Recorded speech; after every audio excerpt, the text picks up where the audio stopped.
নমস্কার বন্ধুরা, আপনাদের সকলকে স্বাগত রিনার রান্নাঘরের আরেকটি নতুন রান্নায়। আজকের আমাদের রান্না হলো পোনা মাছের সর্ষে দিয়ে তেল ঝাল। প্রথমে আমরা কড়াই গরম করে নিচ্ছি, তাতে মাছগুলিকে আগে ভেজে নিতে হবে।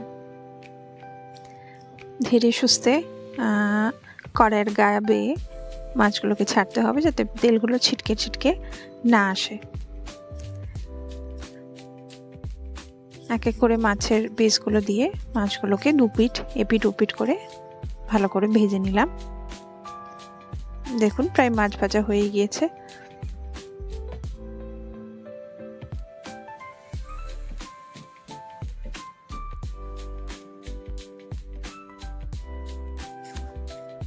মাছগুলো ভাজা হয়ে গেছে, এরপরে আমরা এটাকে অন্য পাত্রে মাছগুলোকে আলাদা করে তুলে রাখছি।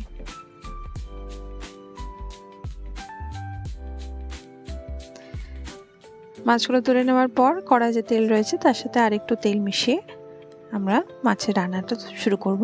প্রথমে দিয়ে নিচ্ছি কালো জিরে ফোড়ন, তারপরে কেটে রাখা পেঁয়াজগুলোকে দিয়ে নিচ্ছি।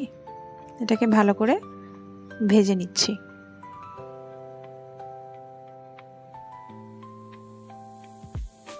ভালো করে পেঁয়াজটাকে ভেজে নিলাম। পেঁয়াজটা খানিক লাল লাল হলে এরপরে দিয়ে নেব আদা পেঁয়াজ রসুনের একটু পেস্ট, 2 চামচ মতো পেস্টটা দিয়ে নিলাম। আর দিয়ে নিচ্ছি কেটে রাখা টমেটোগুলো। 4টে টমেটো কেটে রেখেছিলাম, সেই টমেটোগুলো এর মধ্যে দিয়ে নিচ্ছি।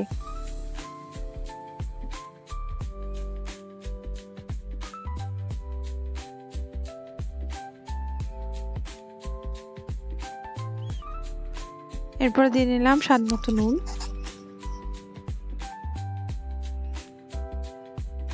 হলুদ, জিরে গুঁড়ো এবং সামান্য ধনে গুঁড়ো দিয়ে নিয়েছি। ভালো করে মশলাটাকে কষিয়ে নিচ্ছি।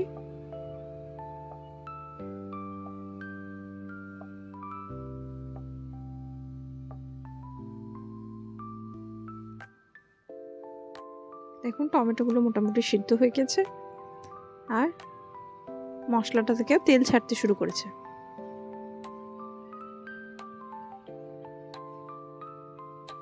এই সময় আমরা 2 কাঁচা লঙ্কা চেরার মধ্যে দিয়ে নিলাম আর দিয়ে নিলাম সর্ষে পোস্ত বাটা। সামান্য সর্ষে পোস্ত বাটার মধ্যে দিয়ে নিচ্ছি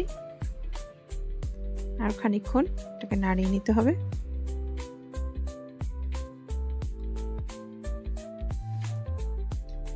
এরপরে দিয়ে নিচ্ছি পরিমাণ মতো জল। যতটা আমরা গ্রেভি রাখতে চাই ঠিক সেরকম জল এর মধ্যে দিয়ে নিচ্ছি।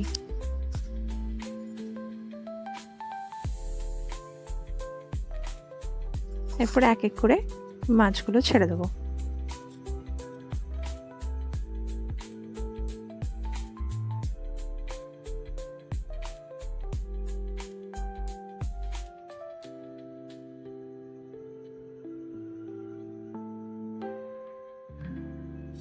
তারপরে একটুক্ষণ ঢাকা দিয়ে রেখে দিতে হবে।